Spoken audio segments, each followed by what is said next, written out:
fascinating move. All right, I said don't play f6. He plays f6 and f5, trying to break apart the center. Now, make no mistake, that is absolutely a free pawn. And not only that, queen h5 check, g6, now there's pawn take. So, I don't know what's happening here. White plays knight f3, all right? We got a counter gambit on our hands, as after f takes e4, white can take the center pawn. Now, instead of that, already the many plot twists begin as white plays bishop to g5, okay? Now, black has a hanging queen. That's called danger levels, right? The knight defends the bishop, so black should block the attack. Black goes here. Now white captures the pawn, and black blocks the pin. Okay, that sequence of moves, bishop g5, knight f6 takes, and blocking the pin, is thus far the only moves that we have seen, the only sequence of moves that we have seen that makes any sense whatsoever. But there are 56 more moves to go. Okay. Now, in this position, white, of course, should continue developing. Knight c3, bishop e2, and castle. That's what you should do. Bishop c4, whatever. I don't care. Just develop your pieces in castle. What you should not do, okay? What you should not do is trade a bishop for the knight for no reason, because now black is just better. Like, black is just going to play bishop takes f6, pin the knight, hit the pawn. There's no reason. Unless white is very clever and realized that queen h5 check is on the way, and the knight stops that. And Faraz blunders checkmate in 2. Faraz was losing on move 2 of this game, and now he is losing on move 7. Now on move 2, he was only losing by numerical value. Now it's mate. Queen h5 check, there is only one legal move, there are absolutely no question marks, and then you follow the yellow brick road, and you win. White checkmates in 9 moves, and less than a minute of clock time spent. Now, which is why he had to block with the bishop, so he would at least be able to play g6. But he did this. And now white saw that his knight was hanging and played this. White played that move so fast. So fast. I mean, my goodness. Knight c4. All right. White doesn't see mate in 2. This is how you know it's going to be a good video. Now, Faraz plays f5. Once again, completely blundering the move queen h5 check. Neither player sees the fact that there is a check that absolutely devastates the safety of the black king. White will win at minimum 2 pawns. You might not want to lose this. You just have to be a little bit careful. That is protected. f5, and now white plays the move f3. Okay, trying to break apart the structure. Now black plays bishop f6. Yes, of course, why not play bishop f6 now when you could have just had the bishop there a couple of moves ago and had not blundered checkmate in 2 moves? But whatever, chess is hard. Bishop f6, bishop e2, now takes, and black plays d6. Finally, black is catching up a little bit in development, but neither player at all sees this check. I mean, that is a direct attack on the king. The king is going to have to move, which is really bad. You do not want to move a king when it's in check. You really don't want to do that. So queen d3. And it seems quite clear that with the move queen to d3, white is preparing knight c3 and castles this way. Now black is better, but that's a little bit too complicated. So we have the move c5, and immediately white is completely winning again. c5 just doesn't develop any pieces. Black has sort of completely gotten into his own way. And after the move queen d3, white castled short. So clearly I have absolutely no idea what what white or black are doing. Queen d3 I thought was preparing long castle, but no, just this. Okay. Black plays rook g8, and now finally, white sees this check. And black plays king e7. Yes, of course, because if your options are run to cover on c7 and go to f8, yes, of course you bring the king up, because, you know, the king's got to be bold and courageous. Yes, it's all losing. Every move is losing. What white should do now is finish developing and play rook to e1 check, slaughtering the king.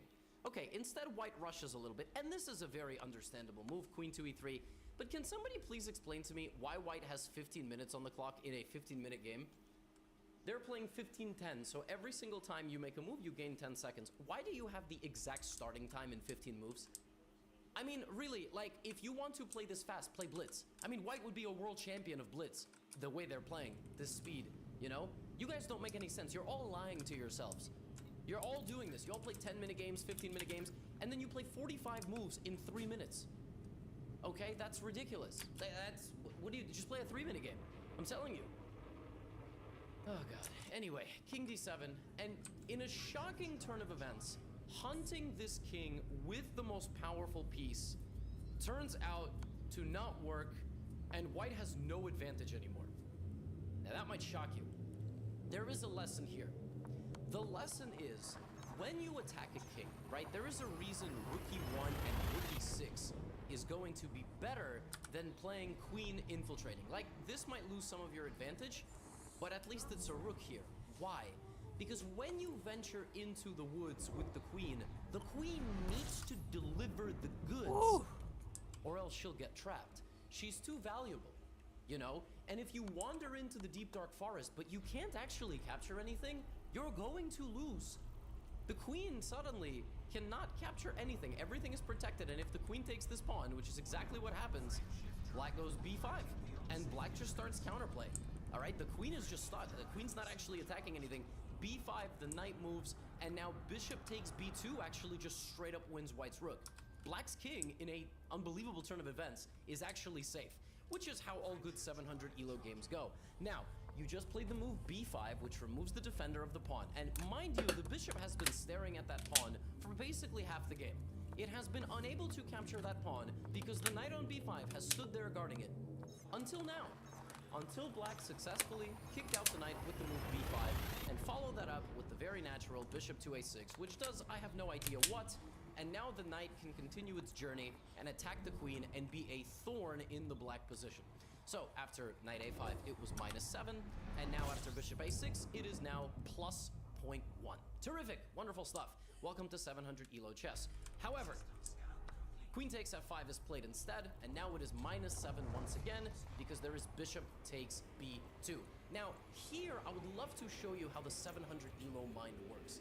Black went here, because his idea was, I'm gonna be so sneaky. I'm going to play the move b4, and then my bishop is going to take this rook, because they won't see it. Oh!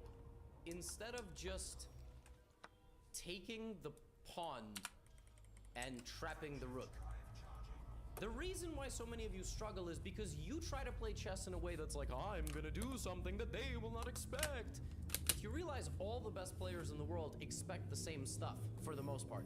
Sometimes they get caught with a sneaky move, but that's not how chess actually works at like 1800 level. You just both calculate things and you evaluate things differently, all right? What is with this sneaky nonsense when you could have just won a rook immediately? Like, there was no questions asked. Why does white have 15-13 on the clock? White plays knight c6, attacking the queen f8, and of course, black is an absolute genius and ultimately does sneak in here for the capture of the rook. But the game is anything but over. Oh, and by the way, why would you not bring the rook? That is the only piece that hasn't moved. Why are you undeveloping your queen? I have no idea. Okay, so black is up material. What should black do here? Absolutely trade the queens. What black would absolutely love is a queen trade, because the queen for white can be used as a counter-attacking piece.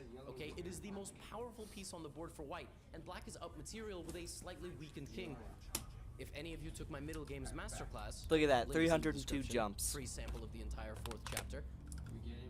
You would know one of the ways to convert a winning position is to simplify your opponent's most powerful pieces. So black goes here, trying to trade knights. All right, and a few moves later does in fact get rid of that knight. Pawn takes, and now you gotta go here. Like, you don't even think about it here. You play, this is what you do, you play queen f1, rook f1, and rook f8. You don't even think, because let me tell you, a rook and a bishop beat a bishop and a knight 90 times out of 100. Rook and bishop beat bishop and knight. Rook is too powerful, especially when it's got help. All right? So, I mean, you just don't even hesitate here. Now, it's 700s, right? Oh, so there is a lot of hesitation. A lot. So now black does this. So keep in mind, this is black's 26th move. The bishop has seen the b2 pawn since move 9. On move 9 was the very first time in this game that the bishop laid eyes on the b2 pawn, and only on move 26 did it actually get taken. Now, white is winning. Why is white winning? Because in chess, the two most important things are material and king safety.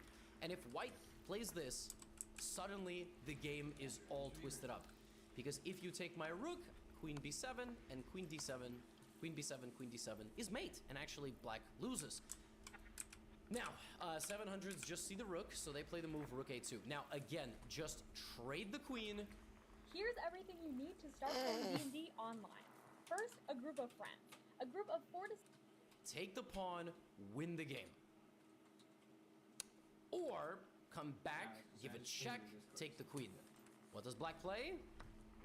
No, black traps his own bishop on the side of the board because me see pawn, me take pawn. Me took 1 pawn, me take 2 pawn.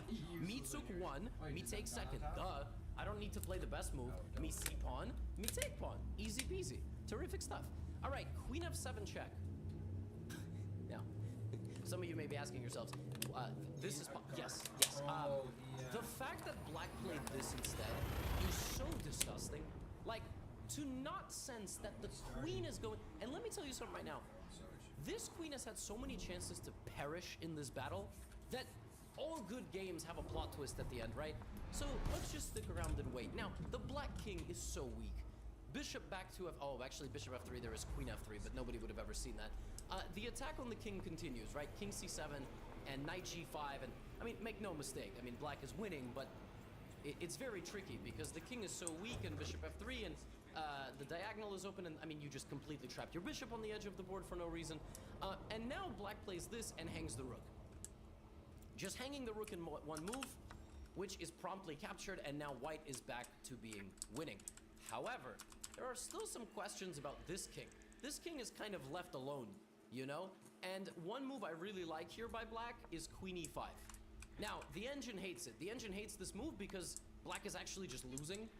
Like, if you just give checks here, you can win by accident. For example, king c6, bishop f3, king b6, queen b8, and it's checkmate. So, literally, if you just give checks in this position to the black king, you can probably win by mistake. Just by accident, just giving checks, and all of a sudden you win the game. Instead of that, white sees this, and this is why you always have to look for checks, captures, attacks. They don't look for checks, they play a defensive move.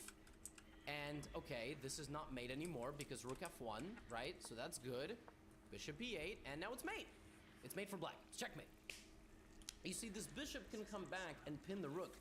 But if you change your move order, if you always look for checks, check, check, only move, mate. Boom, massive comeback. But nobody's looking for checks. Instead, they see that the rook is hanging, so they play rook to g7, and now a very nice idea here. Sack the queen, check, pick up, but that's maybe a little bit too complicated. Instead, white does this, and takes, and now blunders checkmate again. Now, at this point, it is nothing short of insane that black did not play queen e1 check. Like, Faraz, I am upset with you. Faraz could have just given a check, and as I keep saying, could have won this game by accident, just discovering the checks as they happened. Instead, Faraz pinned the rook to the king. But now he's winning. Queen e1 is now mate. Faraz, please. Faraz, you have had 3 opportunities to mate. You have no more pieces. You only have... Faraz, for the love of God, please. Faraz, queen e... This wasn't even a difficult move. This wasn't even a... It was just straight down the... Oh my god, he's trying to make a queen, and now king f1, and now he takes, and now it's over. Black is just... Black is lost. Check. b3. But suddenly... Black is a square away from making a queen. Now, yes, it says mate in 4, and of course to get mate in 4, you need to give checks, and you need to give checks, but this is not easy. This is not easy, and many people would not realize that they definitely have a mate here. Now, you absolutely have a mate, okay? I mean, knight c8, king b7, queen c6, queen, maybe I already messed it up, by the way. Let's go back. Where is the mate? The mate is tricky. It's this. You have to bring the bishop back. Yeah, that's hard. That is hard. So I kind of get it why in this position you play bishop g6, but make no mistake. You are still very winning. It's now mate again. Check. King b7. And now white plays one of the most egregious blunders I have ever seen in my life. I'm not joking. I have seen thousands of chess games of newbies. I used to be a school teacher. I taught 5 and 6 and 7-year-olds. White has 10 minutes on the clock here and plays the move queen to b8.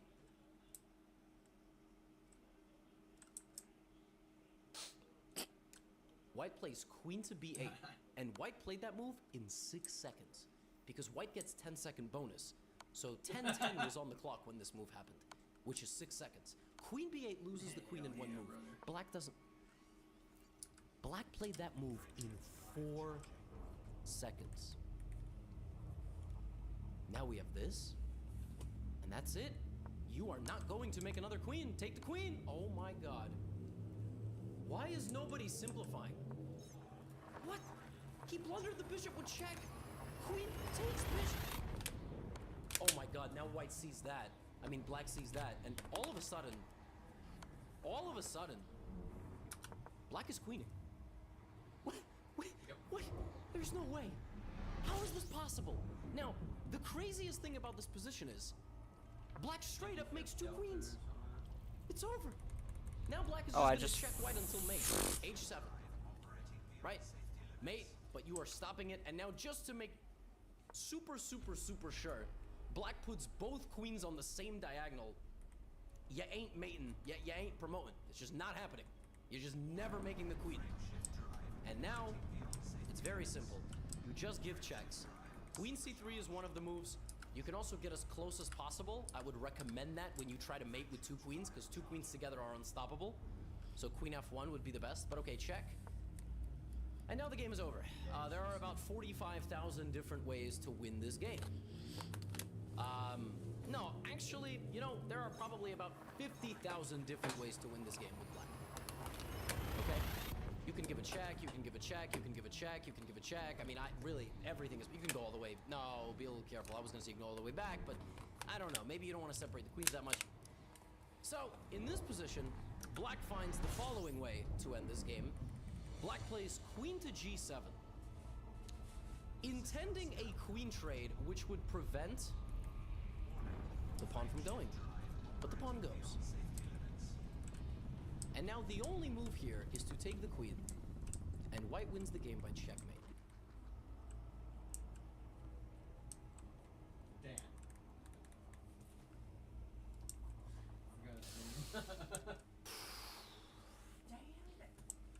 A mystery. Jesse loves playing detective. But the real mystery was your irritated skin, so we switched to Tide Free and Gentle. It cleans better and doesn't leave behind irritating residues. And it's gentle on her skin. Try Tide Free and Gentle with 100% money-back guarantee.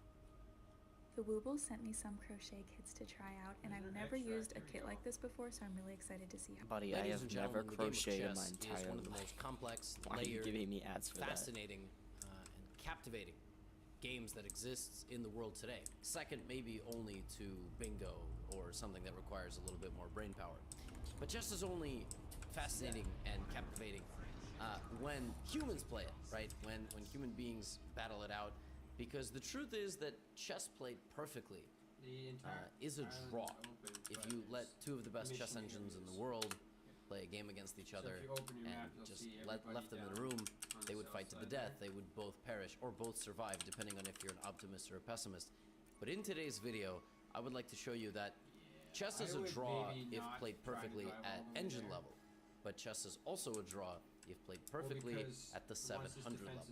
This game was sent to me by a subscriber. Never mind, apparently Well, there's an actually, incoming I don't know if he's a tank. subscriber, but he's definitely a viewer. Just remember that not everybody who views subscribes. I'm sure if many of you look down right now, you can still click the subscribe button. It's still possible. It happens. You just watch in the algorithm. I understand. No pressure. I'm not even asking you to subscribe. You know all these YouTubers. Oh, subscribe, like. No, you like the content. I don't really mind what you do either way. Now, Joey is playing with the black pieces. His opponent is named Brax. They're both Americans. They both get honorary Grandmaster titles. And Christian Pulisic is going to be the profile photo of Brax. And Joey's in the gym, actually. Joey's profile is in the gym. Everybody should go to the gym at some point. Here we go. Here's how 700s managed to make a perfect game of chess. E4. Black responds E5. Brax plays the Vienna, which is, I mean, it has my blessing for sure. Knight C6, and of course here the Vienna in the copycat variation, you want to play Bishop C4, and for this move, now the move Queen G4 is very tricky and very strong with ideas of Queen G7, and this is many Gotham proteges have played this position and have won games. Yeah, not Brax. Brax just goes back to playing the 4 knights, which is weird because he should have just done that in this position. You know what I mean? Like, if I tell you you're gonna put both of these knights out, there's no reason to start with the Vienna. You could just play knight f3. But anyway, fine, okay. So far so good, right? I mean, like, you can't really mess up here yet. You can't. I mean, it's the opening, so bishop c4. Now black is gonna play bishop c5. They're both gonna castle. You know how this goes. You've been 700 before. Maybe not. Maybe some of you are 400. Don't worry, you'll get there, I promise. No. The perfect chess begins on move 4 as black plays the move d5. Now you may ask yourself, Levy, why are you saying perfect chess? It says plus 1.5 right there. It says that on the eval bar. Also, I'm pretty sure that just hangs a pawn. You lied to me. I didn't lie. I would consider this like artwork at a museum. We just have different interpretations of the same thing that we see. You know what I'm saying? I feel like a politician. You know, politicians, you say something to them and they just... You ever seen like interviews? It doesn't matter who you even support politically. Like, they get asked something and they're just like, well, we're creating jobs. It's like, that's not what you got asked. Anyway, I digress. E takes d5 and that's just a free pawn. Now, black realizes this and goes, wait a minute, I'm just losing this trade. I gotta move my knight. Nope, black just loses the knight. Just tries to justify the plan. Joey, what are you doing? What is this? Joey, this is not what you were taught in Gotham school. That's just free, either way. Now, white, you know, sticks to the principles of chess and plays... All right, now Joey's fine again. I don't know why white isn't castling. I guess white wanted to develop the bishop. So it makes sense. Now, Joey here insists on losing the knight. I mean, like, he will not be denied. Like, he wants to lose the horse. He doesn't even take here first. He doesn't move here and hit the bishop. Doesn't move here and come this way.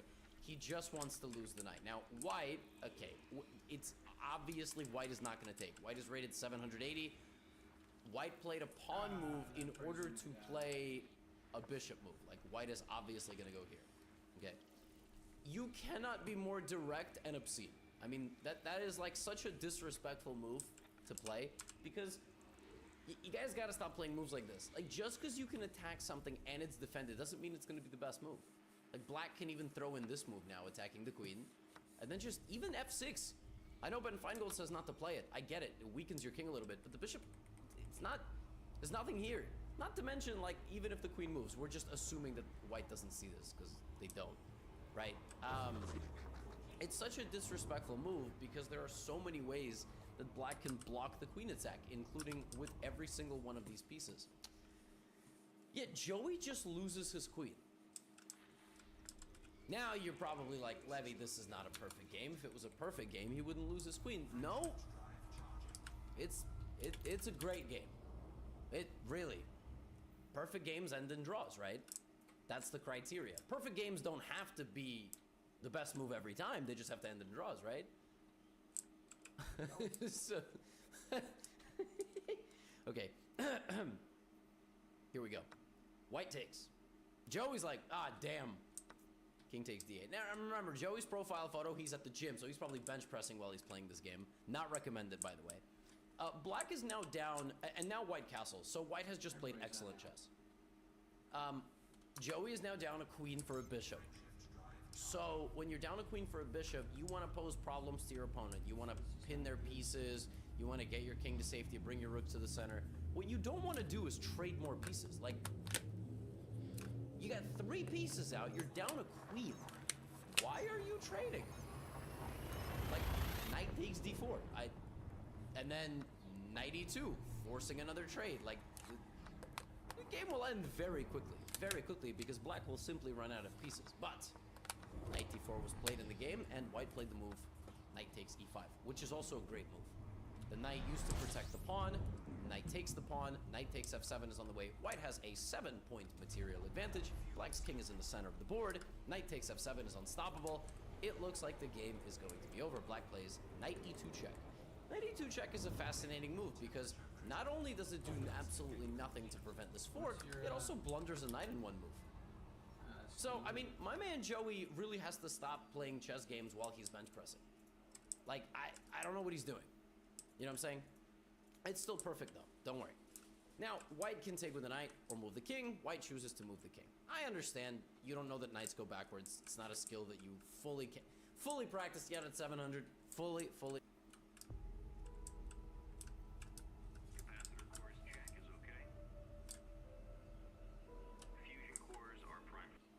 Understand. And now Joey plays bishop g4. Now bishop g4 is a fascinating move because again, it does absolutely nothing to prevent the fork. It also hangs a bishop in one move. And the knight can still take the knight. It would be worse to do this now because black would play bishop takes e2 and then fork the queen in the rook. So it's not the best thing, but I mean, there is still a fork here, and you're losing a rook for a bishop, and you're up a queen. So do the math, it's really not so bad. Not to mention the fact that you're not really losing much at all, if you really count it. But okay, fine. Joey hangs his bishop, and a pawn, and a knight, no problem, and a queen. White does, in fact, play this move, which is, you know, I'm not gonna call it anything. It's an inaccuracy. Let's give it an inaccuracy sticker. Bishop e2, and now queen e1. A little passive. I'd like to see the queen get cozy, hit the knight. You know what I mean? But all right, I don't hate it. Now, of course, Joey plays bishop takes f1. Very good. White can play here or here. Survey says queen takes f1. Terrific. So white is just up a queen for a rook. Life is good. And a pawn. And the plan here for white should be kick out the knight. Always good to create a little luft for the king. Just gonna give you all this info right now. Missing Always nice to permit. make sure your king can get off the back rank so you never blunder. And you gotta find a way to activate the queen. The queen's gotta go here, That's and then here, fascinating. or here and out this way. Also, always look for checks. And you gotta open up that center of the board. You gotta get these pieces. Black plays rook e8. Rook e8. By a miracle, make sure that this is no longer a fork. I'm not sure Joey ever saw that that pawn could be taken. If he did, then this was a very clever move. White plays knight takes f7. White is just crushing. Like, you're probably thinking at this point, this is a perfect game played by white, right? Like, you're gonna just, you know, king g7. Now, what I would do here is, again, I would kick out the knight and activate my queen out this way. I can also go here and out this diagonal. Rook e1, also a good move. All right? And bishop b5 check is not a bad move, but white thought that he was winning on the spot. It's a waste of a move. You really shouldn't be giving checks with bishops when a pawn can just slap you out of there. That's not a good move. Now, here the engine gives this move, this d4 move. It's like a brilliant move. And the point is that you defend your bishop with your queen, and you also counterattack the bishop in the center. It's pretty nasty. And if this, well then, you know, we're getting this d file. That's like what we're getting. That's really the point. No chance white sees that. White goes here. And now we have knight e2. Knight e2 is fascinating because it does nothing. I mean, it just really does absolutely zero. The knight does not attack any physical piece. Every square the knight can go to is empty. Even if the knight lands on a future square, it threatens nothing at all. I mean, you can say a pawn, but that ain't much. Now, again, the best move here is the move d4 because you want to sacrifice to open up the center. It's a little bit too much. Another good move here is c3 and then d4. That at least makes sense. Rook e1 also kind of logical, and that is the move that white plays. Not necessarily the best move, but now we see knight d4. Now, again, I've said this time and time again, you really got to make sure that your back rank is safe. Because if your queen and king are both on the back rank, you never know, black's going to get in somehow, and again, a long time ago, I would have played this move g3 so that I can go out here with the queen. It's very hard, though, as a 700 to open up pieces by moving other pieces. You got to be really careful in chess playing moves like rook takes e8. I get it. White is beelining to exchange the pieces, but it's never too late to lose it all.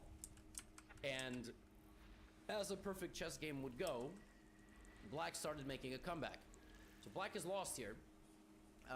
But whenever you are kind of on the side that's losing, you want to find a way, whenever you're on the side that's winning, you want to find a way that your opponent can get to you because you need to be a step ahead. So right now, a reasonable idea for black is to try to get a rook down here, right? So how could black do that? Bishop here and then rook here. But bishop there, you just go here. So that's not scary. But the knight is scary because the knight could go to c2 and then rook e1, and good luck stopping that. And I got news for you. You can't. Like, on the next move. You could bring your knight back to f3, but that's tricky. And the craziest thing is, if you try to run with your king, that does nothing. You still get trapped. Which is why you should have protected your king a long time ago, and it's also why you should have activated your queen. I mean, think about it. White has like $1 million piece and is just keeping the queen, like, the queen's not doing anything, right? You gotta play a move like queen d1 maybe to try to activate the queen still. White plays this move. The problem with that move is you invite the knight in, right? Now you're in trouble, because you actually cannot prevent the move rook e1. Now you're in trouble. And yet, white plays a brilliant move, d4. Why is that move brilliant?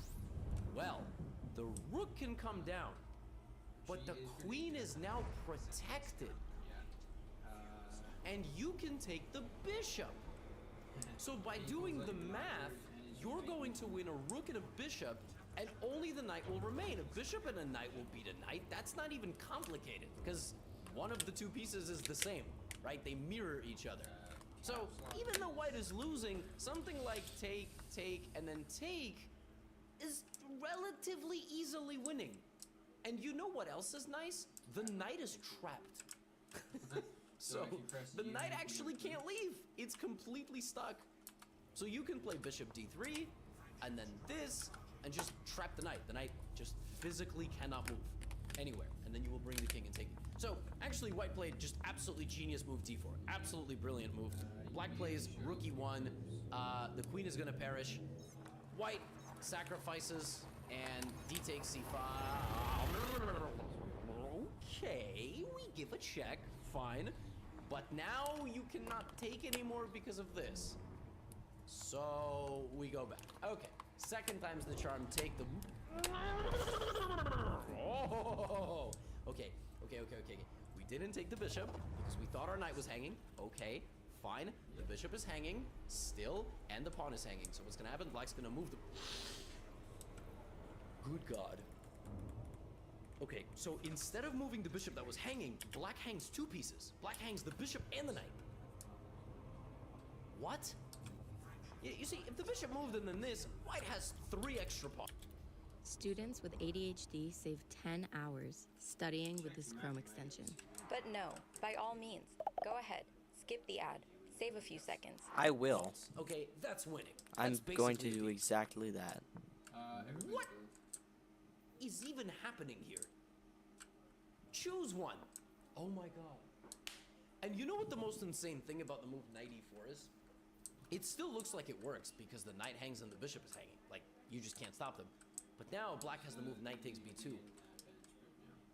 Knight takes b2 hits the bishop. But black doesn't play that. Black hangs the knight. Again, the knight escapes danger once. Like, it can perish right here and here. Like, the knight dies. It just dies. You don't take the bishop because then this. You just don't.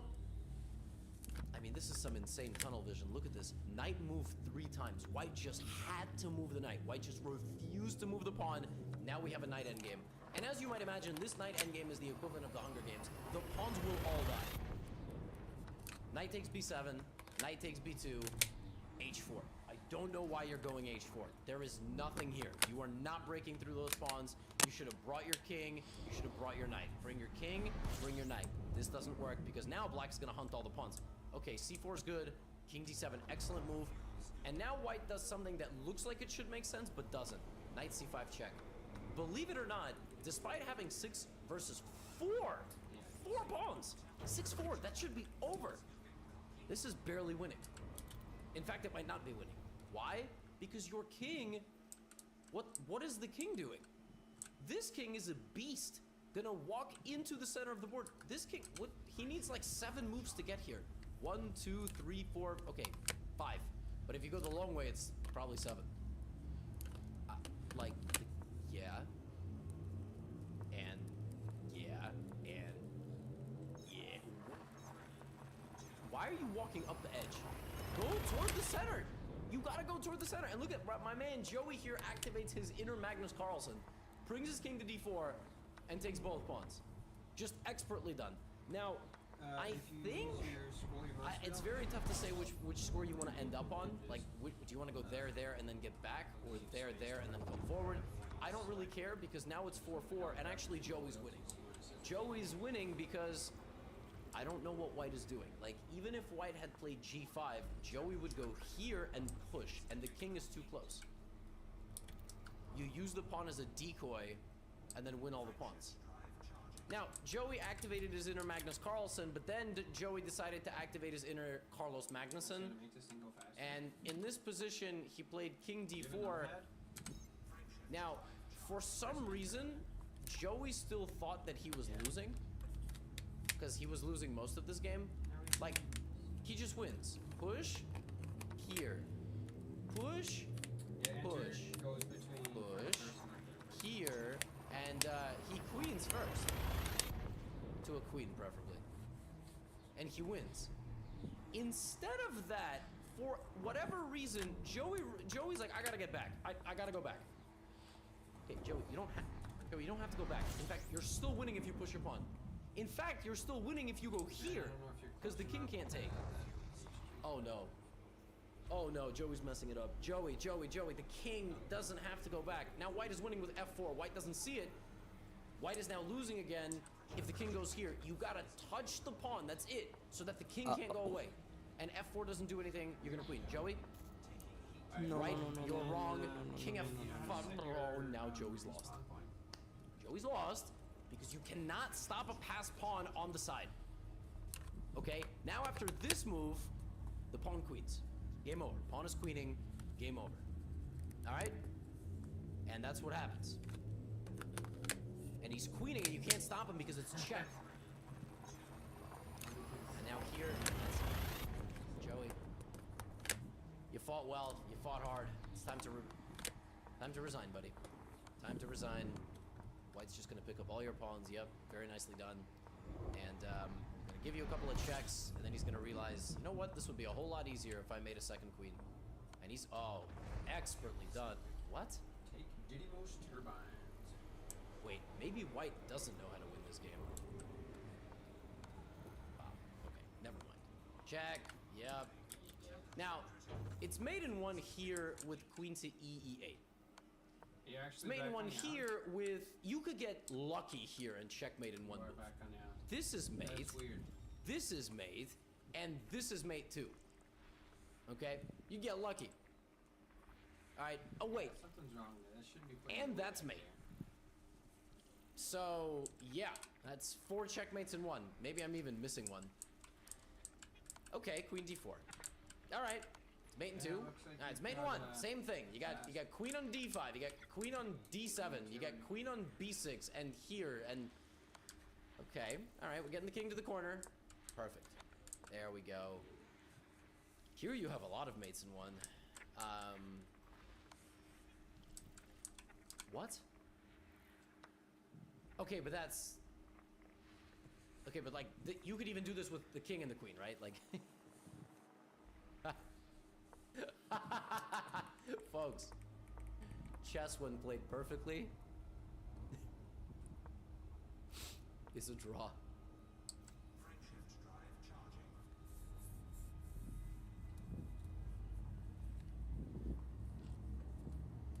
What if your Roll20 games never lagged again?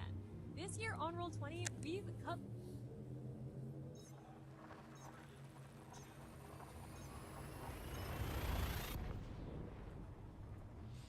Ladies and gentlemen, you play chess, right? Maybe you don't play chess. Maybe you just clicked on this video. The thumbnail was appealing. The title was appealing. Something about it was appealing. Well, have you ever watched chess content and went, hold on a second. Why are those people higher rated than me? I'm only 500, but I play way better than that, and they're like 3 times my rating. Well, today's video is going to be you experiencing that emotion. 99% of you are going to be lower rated than the players on the screen. This game was sent to me by one of my viewers, subscribers. Thank you for being a good sport. The players in this video are rated over 2,000 and yet provided legitimately a completely horrible game of chess. I mean, it's just incredible. And if anything, this is just motivation that you should never, ever feel bad about your chess again. Because it's never getting better. It's only ever getting worse. Now, our players are Drifty and Farron. Those are not their real names. They are just redacted so you don't harass anybody. They are given honorary Grandmaster titles. They are from the UK and Iran. And, oh, it's like a World Cup rematch. And, I just don't want to say anything because this game is just, I mean, unbelievable. So white begins with e4.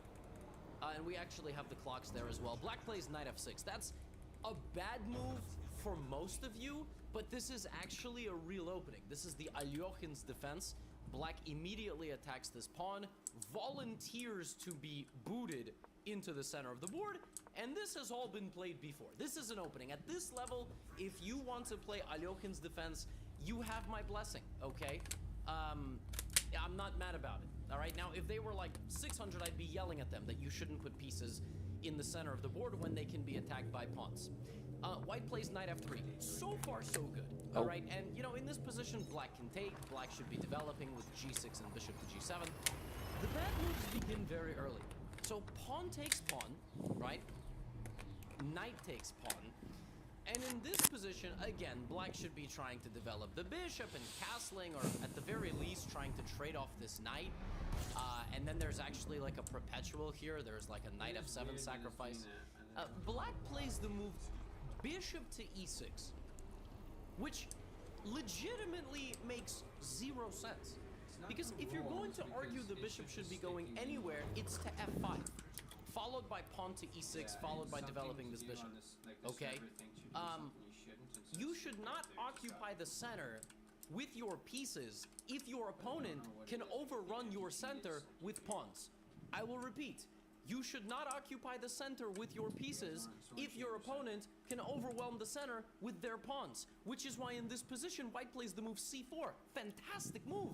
And now knight to b6, and now the move d5 comes in. This is spectacular stuff. I love this, okay? Now, it's a little bit maybe overextending. You just got to be a bit careful you don't lose anything. But white is much better, because what the heck is black doing with the bishop here? I mean, this is terrible. White just immediately plays the best moves, and now we're here. Okay. So far so good. Now, you know, what should a normal person do here? Continue development.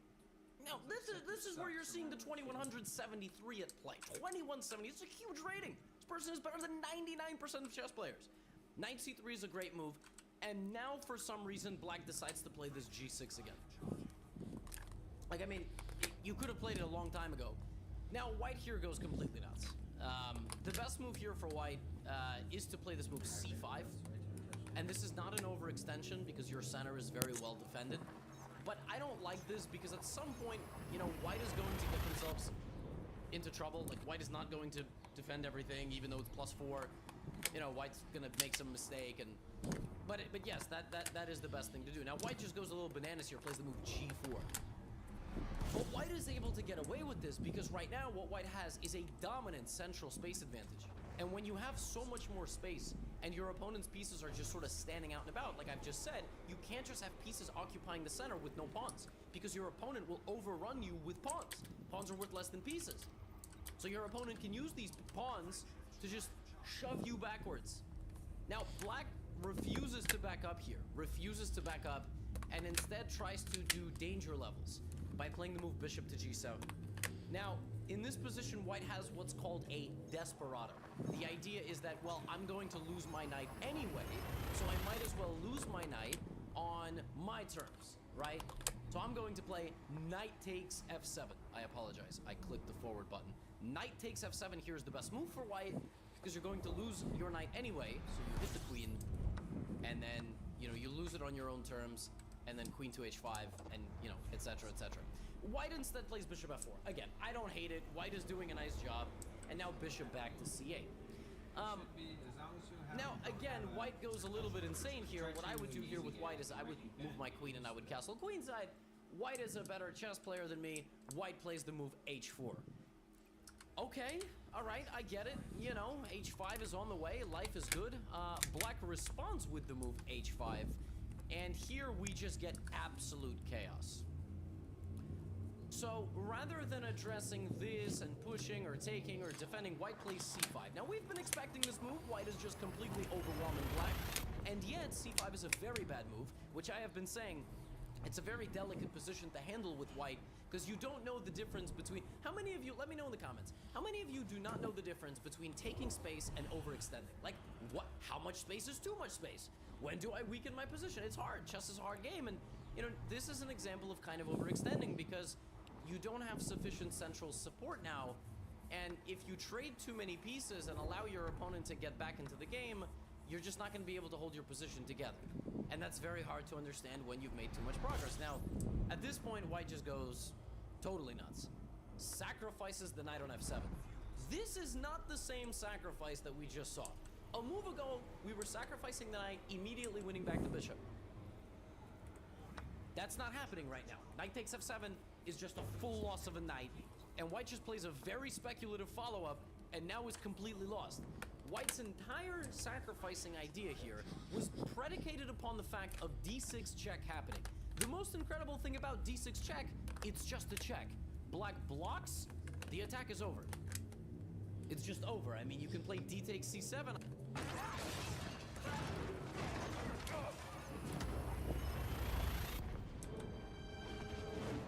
I will take your queen, and then I will take your bishop, and I will just move my knight. I don't know, I'll do something.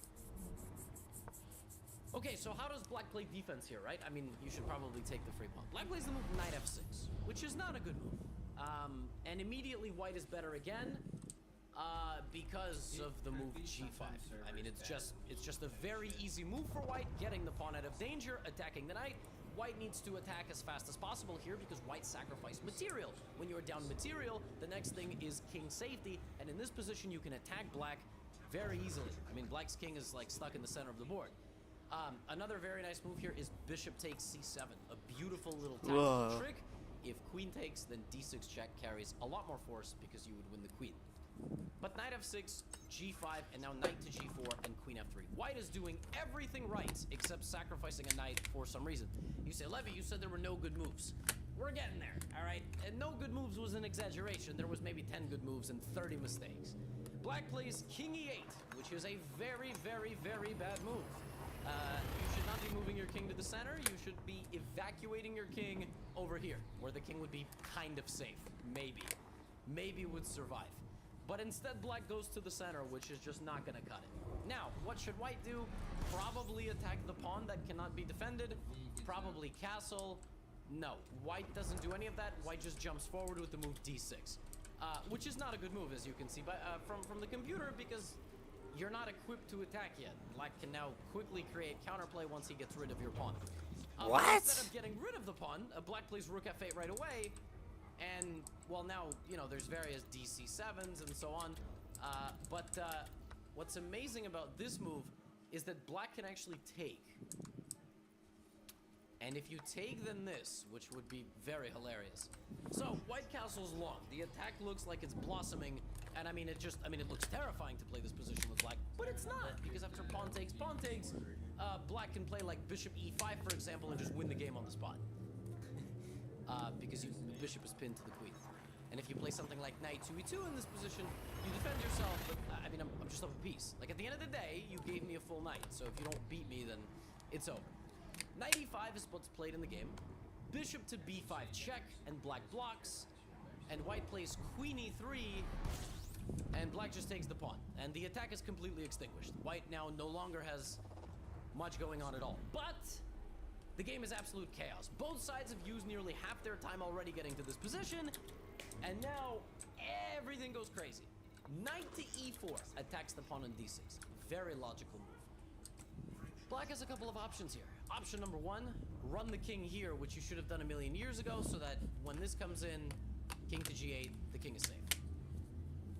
Option number two, sacrifice the rook for the bishop. This one's a little bit more sophisticated. And just hope that you don't get mated somehow. This one's probably pretty outlandish. Instead of that, we have the move d5, and now white is winning. White is winning because that completely destabilizes the knight, which already has no stability. Knight to f6 check, pawn takes, like this, queen takes, and that's simply bishop takes knight. Just queen takes knight, bishop takes knight, white is now winning. Bishop takes, white's attack breaks through, but white is taking a little bit too much time, but the position is now +5. It is over. Why is it over? It's over because you are up a lot of development more than anything else here on black. And see, they're already calling the cops outside. I'm sure you guys can see that. Now, white should be going here, here, etc. You should not trade the queens. Trading the queens would be a very bad decision with white because you need the queen to attack. So, white doesn't like any of these moves and plays the move queen h6, which is a very big mistake. Queen h6 is a very big mistake because black has the move queen c5 check, winning the bishop. Now, the computer here thinks that even better is bishop to f5, but the computer is a scumbag.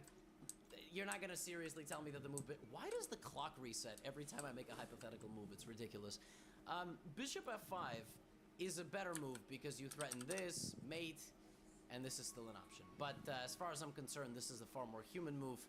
And king b1, and now, you know, queen b5 is possible. Instead of queen b5, black plays bishop f5 check now, and white brings the bishop back to d3. Hummingbird 80 meters, Okay. 60 meters south of that. So, Medivac. black best move now. There's a bishop hanging in the center of the board. So let's just get instant replay. Queen h6. Red smoke Both on bishops Medivac, hang. red smoke on Medivac. Check. Right, both bishops hang. This bishop comes back, which unpins the knight. So now that bishop is hanging too. Now you ask me what's the easiest thing to do here. I go check, knight e5. That's what I do. I take this. This is defended. But we have knight takes e5 right away. Rook e1. We kind of have a similar situation. And the move here to play with black is not the move that's played in this game at all. It now Missing goes from permit? -2 to +1. It's quite it's quite hard to find this Missing move. permit. Why? The best move here for black It's up to you is the guys. move I'm rook on to my f2. back. Okay, rook f2 gives up the knight with a check. You walk your king out, and your king is actually If safe. you guys deploy to the Alamo, Because there that's is covered. a Rhino there. This is made. Yeah, This is someone made in a just couple did moves. one. I mean, we're really gonna do this. We're really gonna say that that was findable. I think d4 is okay. No. Just go over to the. And now deployment white thing. has to play queen g7, attacking you the can- knight you can and move attacking the to it. pawn. Cannot take because of the pin. You can do that either way. But white takes the pawn with check, which apparently is another bad move. You go to It's the check. horizontal thing, Now you black just has go to the run the deploy king. and then choose FOB. Instead of that, black blocks with the rook. Just in general, good rule of thumb is if you are going to be checked, don't defend in a way where you're going to pin yourself. Okay, pinning yourself is not recommended. You pin yourself, now you're going to struggle to move. The best move here for white is to play rook to f3, utilizing the pin and taking on f7 next. Instead of that, white goes here. So white was +5, now white is only +1. Both sides about 90 seconds on the clock. King goes out to d7. The knight is lost. Alright, now we have a rook endgame. No move in this rook endgame was good. Not a single move. Rook f1 check. King runs out. Rook f2. Do not give checks in endgames just to give checks. Please, don't do it. Because when you give these checks, alright, you just help the opponent run the king. King b3. King d6 is played, attacking the rook. We have rook to e4. And now, black has a couple of options here. Like getting the second rook involved. Like running the king somewhere to safety. Instead of that, black plays rook f5. Now we have check. King c6. Rook d6. Release him in there and You have an option. Do you go forward or backwards? King goes forward. White plays rook d7. The black plays rook b8. Defending the pawn on b7 with 39 seconds versus white's 103. We have king to a4. Why? Where is the king going? What? Gotta bring the rook over. Push the pawn. But see, 2100 level chess, the bad moves that they make are still like tolerable moves. It's just the fact that Stockfish is out here sitting there watching their game like, what are you doing? Oh my god. King A4 play. B5. Self-mating. Self-mating after King A5, and this king is stuck. Yeah, because I'm at it. You are now Yeah, threatening if I land here, Rook nobody can C7, come and get in, so Rook C3, you want to pull them out. and various B4s as well. B4, that's mate on D4. B4, that's mate on D6. The game is over. You just have to pick them up. But instead of that, White plays the move king back to B3. White spent 1 second on this move and played king to B3. Now Black plays rook to F4, and essentially the rest of the game is a mad dash to beat each other on time, both sides missing a lot of chances, scrambling all the way to the conclusion, and the game ending with a loss on time. Which, you know, compared to some of our other Lose at Chess episodes, is a little bit anticlimactic. You go, oh, I wanted one of them to hang mate. They're not gonna do that, all right? They're not as bad as you. But I kind of feel bad because the game review of this game is like tremendously catastrophic. Look at this. These guys are rated 2100. Look at that graph. Combined. Not combined, but the average of their accuracies was in the 50s. Look how many bad moves they played. 24 bad moves for White. Is that 24? That's 11 plus 11. That's 22, 25. I can't add. Black, 17, 20, 21. It's like, there's so many bad moves. Yeah, I can see. No the right side. brilliancies. Yeah, that's right. They played 4 great moves in a game where both sides made 49 moves. 4 great moves. No, you're just supposed to bring them in. Folks, I don't know why they failed. it never gets any better. Usually our How to Lose at Chess playlist is like 700s, 400s, 200s. These dudes are 2100. You guys want to be? And even they struggle. Now they struggle at a different level. Their games still kind of make sense. Your games look like, you know, diarrhea, but it's okay. HQ is open. Yeah. Chess is a wild, wild endeavor. You can get to 2100 and still play a game where you made like 5 good moves. It's shocking. Completely shocking. But I want to Yeah, that's why. commend Drifty for sending in the game because it really just never gets any better, does it? It never gets any better. The artillery. I should include one of my own games in this series. Maybe I'll do that next time. Get out of here. Yep.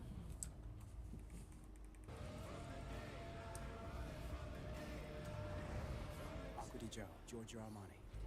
Yeah, you just kill everybody in there. Yeah.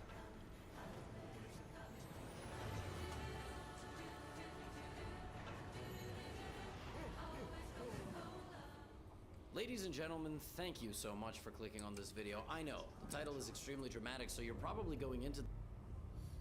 Ladies and gentlemen, I've got good news. I've got bad news. The good news is, I think I'm about to show you one of the greatest chess games ever played. The bad news is, I think I'm about to show you one of the worst chess games ever played.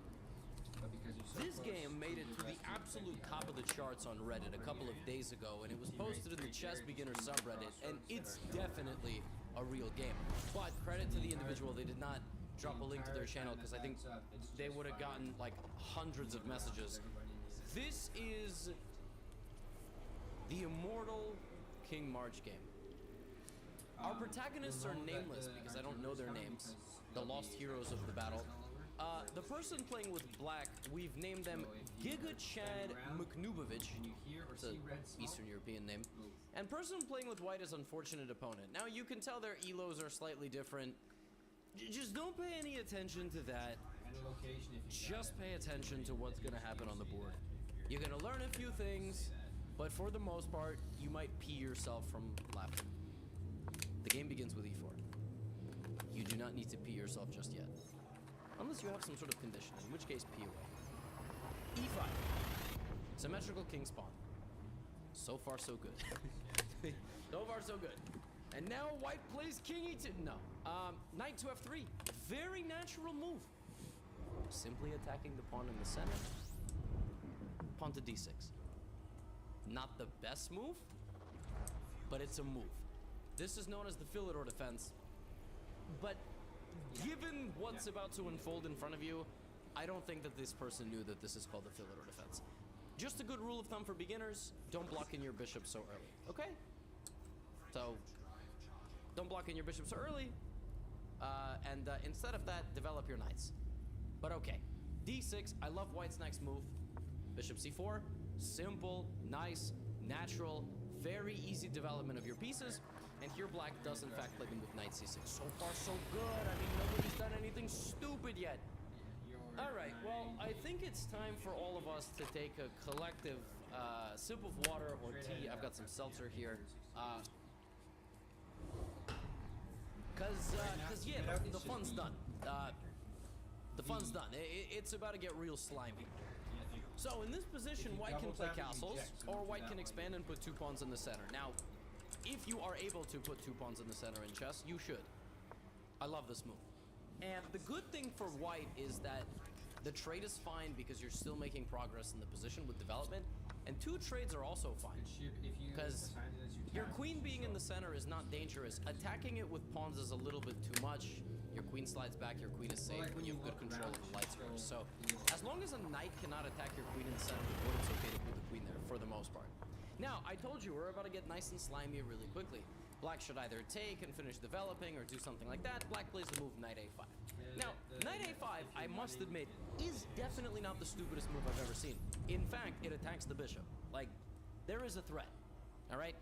And to black's credit, our protagonist's credit, white does not play the best move because black wants to take the bishop. Black doesn't mind if they take the bishop on that square. It's still a bishop, all right? It would have been better for white to actually go the other direction where they wouldn't have gotten their bishop taken. But bishop b3 is played, and naturally, black took it because black wanted to get rid of the bishop. Here, white recaptures with the correct pawn. It's better to take with the flank pawn, even over here, because even if you castle, you're safe. The rook is open, and it's better to keep your pawns together versus taking away from the center and creating some gap between the pawns. So a takes b3. Now, again, knights before bishops. You would like to develop your knights before your bishops. Why? Because you probably know where your knight is going. You don't know if the bishop wants to go there. Plus, don't have a blind spot for the pawns in the center of the board, which a lot of beginners do. Just take. Alleviate the pressure. Facilitate your own development. White plays the move. Black plays the move bishop g4. Again, don't hate this move, but deal with this.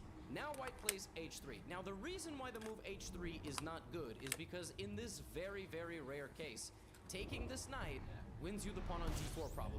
Because after bishop takes knight, you really don't want to just give away a bishop for no reason, but you would be winning a pawn, which is nice. It's nice to win a pawn. And the alternative for white is to go here and open up the king for the future. The computer doesn't hate it, but the computer is a piece of trash. So, black doesn't do that. Black plays bishop h5, and now white chases the bishop out. Pawn to g4, says, get out of here. Normally a bad move. In this particular case, the computer likes it, but I would not recommend for beginners to advance pawns like this because you're gonna weaken your king. Bishop to g6, hitting the pawn in the center. White develops. Now black takes. Queen comes out. Remember how a moment ago I told you it's okay to put the queen in the center of the board as long as a knight cannot attack it, because the move c5 is only a very temporary dopamine move, and in reality it causes a lot more irreparable damage to the position. I was not exaggerating. I used to teach 4-year-olds how to teach chess. I bet none of you watching this are 4 years old, and if you are, then where are your parents? And if your parents are close, well then I won't swear for the rest of the video. It's not done. I used to teach 4-year-olds chess. I know how to deconstruct concepts, whether you're 4, 8, 20, 30, 70, 90. And if you're watching this above the age of 90, congrats. I had no idea you even knew how to turn on an electronic. God bless. So, c5 attacks the queen on d4, and the queen goes up to d5. Now, black is significantly worse. If you look at the evaluation bar, it says that white is plus 1.8. The reasons for that. Number 1. Black doesn't have a lot of development. Black's pieces are all pretty much on the back rank. Number 2, black has a lot of weaknesses. White has not just more development, but good development. High quality development, all right? Farm raised, grass-fed beef, okay? Wagyu. Those are not the same thing. Now, you have this hanging, so you should probably defend it. And then you should kick the queen out, develop castle. Defend it, kick the queen out, develop castle. Develop castle. Okay? Nope. If you had the attention span of a person that could last 6.5 minutes, you are about to witness one of the greatest things I have ever seen in my life. This person captioned this Reddit post, "I'm pissing myself." And frankly, so did I when I saw this game.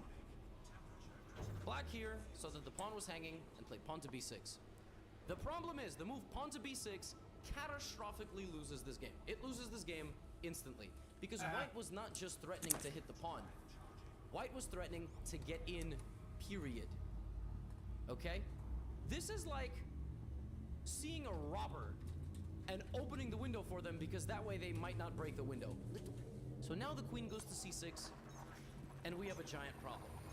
Because black has no development, so black can only block and lose the rook or run the king forward. Now, perhaps black is a Gotham Chess subscriber, and what you are about to witness is perhaps just one of the greatest runs of the king I have ever seen. This is ridiculous. This was a track meet. She's a runner, she's a track star. King e7, and the black king goes on a spiritual journey. In this position, white has forced checkmate in 15 moves. Knight d5 check. King to e6. Knight to g5 check. If you sacrifice your queen, it's mate in 11. If you go up, it's mate in 2.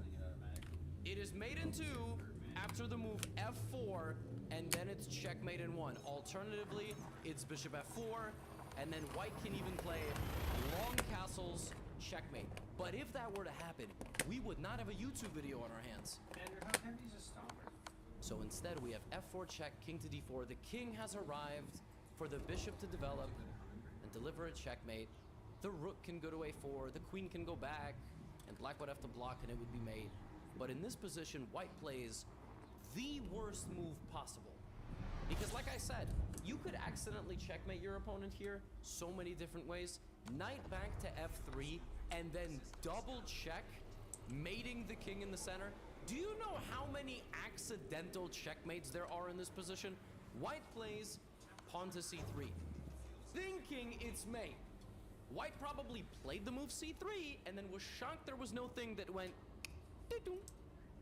Black now has only one legal move, and it's to move the king to where the pawn used to protect, king to d3. Now, I'm going to be very honest with you. There are still no less than about 78 different checkmate in 2 or 3 in this position. The black king, or any king for that matter, white, green, red, purple, should not be on the 3rd rank of the enemy side when there has only been 2 trades. Okay? This should not be happening. White in this position should give a check. If you give a check, you might accidentally checkmate your opponent. Queen b5, knight e3 mate. Rook h2 is mate, for God's sake. Do you see how many accidental checkmates there are? Where's the line? White plays a move that is not a check. It's not a check. But Where's the because line? the king has wandered There over it is. there, it is checkmate no matter what. It doesn't matter. You can play bishop d2. The evaluation still looks like a BMW model. It's an m5. Okay? Black in this position, for the record, plays one of the most clutch defensive moves they could possibly play.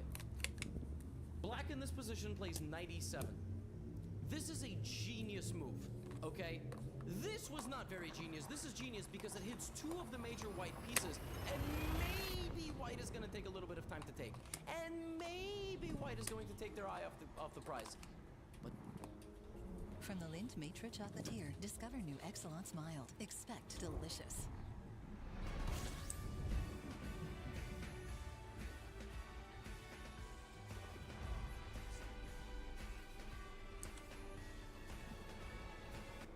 no, after knight to e7, white realizes, wait a minute, I don't have time for this, and plays queen to b5 check, and that forces the king even deeper into the territory. I have never seen something like that. I have never seen a king standing on c2. This doesn't even look real. It doesn't even look real. It doesn't look real. I don't know what to tell you. Now, once again, there are no mates in 2. There's no mates in 1. There's not even a mate in 2. There is something like 470 different combinations of mate in 3 in this position. White plays rook c1 check and loses the pawn on b2. The king has now entered b2. I mean, this is utterly ridiculous. White can play king up to e2, and there's a mate. I legitimately think any legal move here for white is still mate in 3. Think about that. White might be able... this might not be. Okay? Losing the queen in 1 move might not be. But literally 95% of white's legal moves end the game. In a few moves. Knight b4 is probably mate in 3. Knight f3 is mate in 3. Rook h2 is mate in 3. Anything is mate in 3. King f2 is mate in 4. Oh my gosh. Undeveloping the queen to f1 is mate in 9. In this position, white plays the move queen a4. The king is surrounded. That's it. It's hopeless. It's absolutely and utterly hopeless. And black is going to lose in a very embarrassing fashion. In this position, black plays, once again, a couple of moves ago, black played knight e7, which was an excellent move, creating their own defensive chances. Now knight takes knight. Now, folks, please, for the love of God, understand that it's still so over. I mean, it is so over. Rook h2, all right, queen a1, rook b1, rook c2 is mate in a few, for God's sake, because of this. King goes to d3, and now you have queen b1 mate. You have queen b1 mate. Okay, so queen a1 check. Once again, black has only 1 legal move. Black takes on b3. Now, white has many different checks here. Rook b1 check. King goes back. Now it's mate again. The only escape square for the black king is the move king to d3. Queen a6 ends the game on the spot. Black would have to go here, and that would be GG. Or you can play queen a2, or you can play queen a4. Queen a4 check, king to d3. And again, you can go ring around the rosy here. The king could go to c2. You have mate on b2, or you have mate on c1. Queen b5 check absolutely must be played. In fact, it is the only... Oh, where are the You lines? also have queen a6. But then after Excuse king me, c2, there they are. You know, you got to repeat the position. But in this position, white decides to take on d5. And you may notice that the evaluation bar has dropped a lot. That's because in the journey of chasing the king, white lost a little bit of material. I know it wasn't obvious, but white actually lost some pawns, and white lost, well, for a long time, white had no knight. So right now, it's just a 2-pawn advantage for white. In this position, black has 1 and only 1 defensive move. And that move is queen to e8, which is so clutch. Always look for checks. Queen e8 hits the king and the queen. And after takes, anywhere the king moves, black is just winning. Black's winning. Black's king is no longer in any danger. I am the danger, right? Queen e8 is so clutch. What a move. Now white here spirals. Spirals out of control, forgets that they have a queen, and they lose the queen in 1 move to queen a4 check.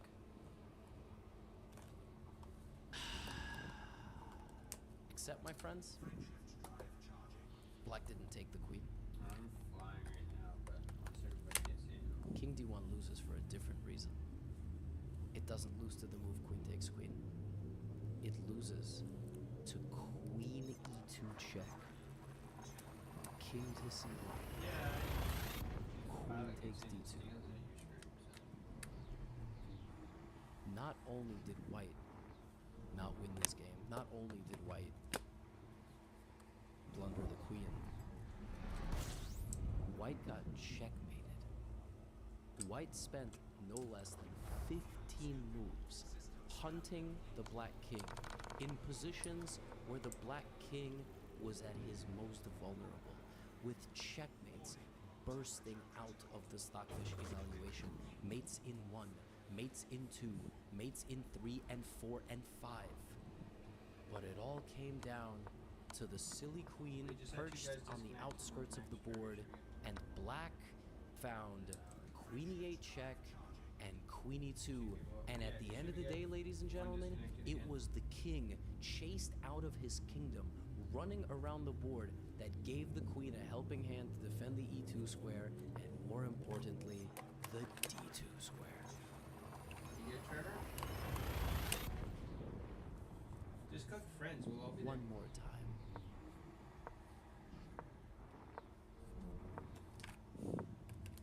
I'm just going to let this game play on autoplay. The opening was good. White expanded, weakening, but tolerable. Black weakened their position, and white infiltrated with the queen. And that's all she wrote. The walk of shame for the black king to the other side of the board with multiple mates. White missed them, but white caged the king, putting him in an inescapable box from which he had no business running out of. And the second that black got an opportunity, not only did black save the game, black won a queen, but more importantly, black won by checkmate. Now get out of here. 5.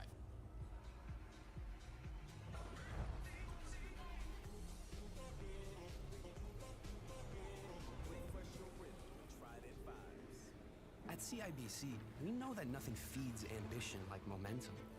See how a conversation with us about your goals can help put everything in motion.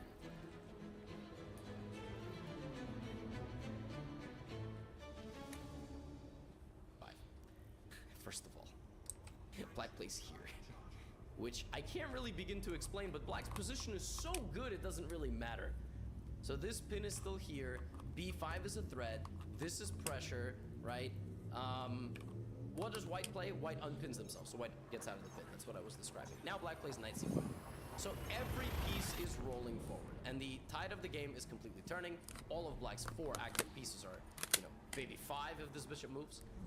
White retreats, and as I've been saying throughout this video, you don't have to retreat, you probably shouldn't. What I would play here with black is probably knight d3. Force this in here, this is just a permanent problem, and then slowly add more pressure. Maybe try to get in over here, right? Try to get in on this side, take this bishop, etc. Black plays bishop e6. The threat of bishop e6 is this attack on the bishop here. White does not see that and takes the free pawn. I mean, white had a very simple game plan.